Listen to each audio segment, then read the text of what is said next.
Greetings, this is Charles McCall again with Mentoring Growing Leaders, and we're following up on part 2 about leadership succession from the example of Moses and Joshua.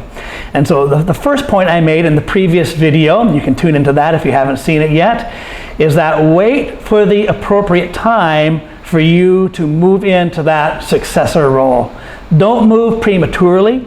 Don't throw a coup d'etat. Don't draw people off to yourself in a corner and go out and start your own business or divide and break the business. You may be successful in it, but sometimes we just don't know what we don't know. We think that we can do that job, but really it's just one thing to lead as a senior or executive leader, and it's another thing to lead further down the leadership chain. And so the first point we learned from Joshua is to wait for the appropriate time to rise to the level, rise with a good reputation, with no regrets, with leaving things better off than what you were, or if you leave or if you rise, whatever the case is. The second point is God told Joshua, let Moses die. Moses, my servant, is now dead. It's time for you to rise up. And so the next generation leader or the second generation leader after the pioneer or after the founder or after the previous leader need to let that leader die. And what we mean by that is Moses led Israel in a certain way, according to his personality, according to his leadership style, according to what was needed at the time. And Joshua had to find himself as a leader. And I'm hesitant to share personal experiences about this, but I came and worked under a very strong leader. He was a great leader, and his church leader, his preaching style, his teaching style, his leadership style. In the beginning, in my formative years as a leader, I emulated him. I just did. I tried to copy how he did it, and probably all of us have to do that for a season, but then at a certain point, I realized that I'm not him. I will never be him. And I can learn a lot of good things from him about leadership, about teaching, about all the things that he does, study, preparation, all of that, people relationships. But I'm not him. I have to be me. And that's what this point is. Joshua had to determine he had to be him. He could not be Moses. That's why God says, Moses, my servant, is dead, Joshua. It's time for you. Yes, I have chosen you. And so you, and any of your quirks that you have, your personality, your leadership styles, your experiences in life, that I've chosen you, and you need to learn how to be comfortable with who you are as a leader. And so the senior leader, I'm just speaking from a founder, I'm speaking from a pioneer perspective, someone who carved something out of nothing. And I would imagine other leaders who have led successfully, if you look at some of the leading corporations and businesses in the world today, I would imagine that they have it in their mind, they want a few things. They want to leave a few things.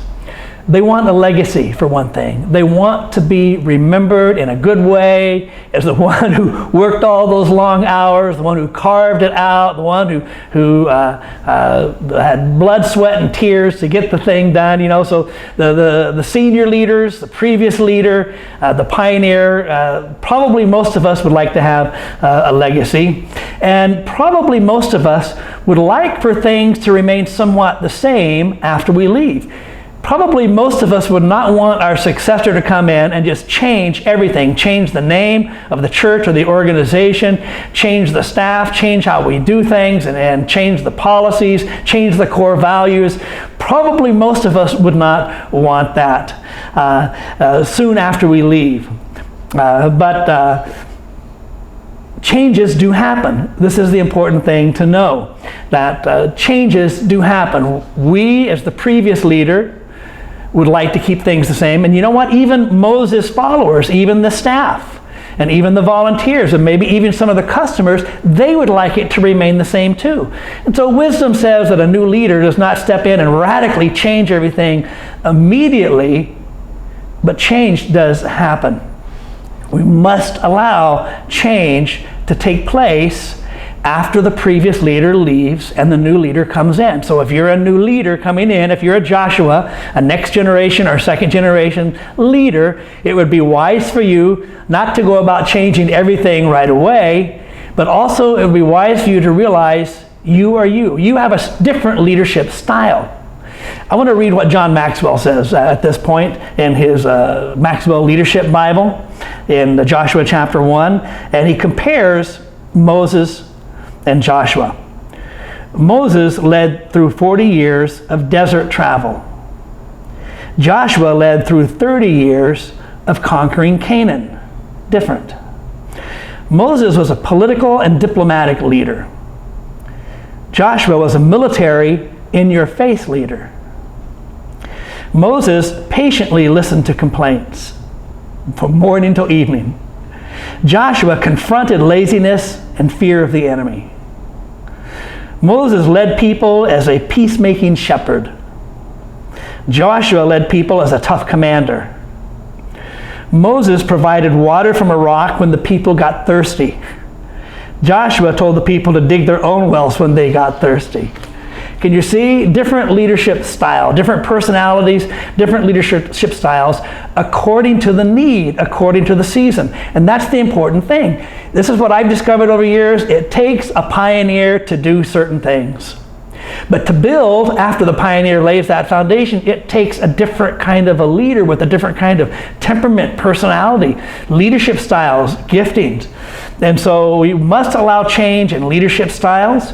We must allow for change according to the season of life of the entity. Churches, organizations, businesses, and schools, they go through a life cycle. And so as they begin to mature, just like some well-known organizations and businesses that we know, they've had to reinvent themselves. The new leader who came in eventually had to reinvent the organization or the business or the church or school for that matter in order to stay current, in order to stay contemporary. And many businesses are no longer here. Many churches are no longer here. Organizations are no longer here because they failed to change. And it usually takes new leadership or a reinvention of somebody or something to continue longevity.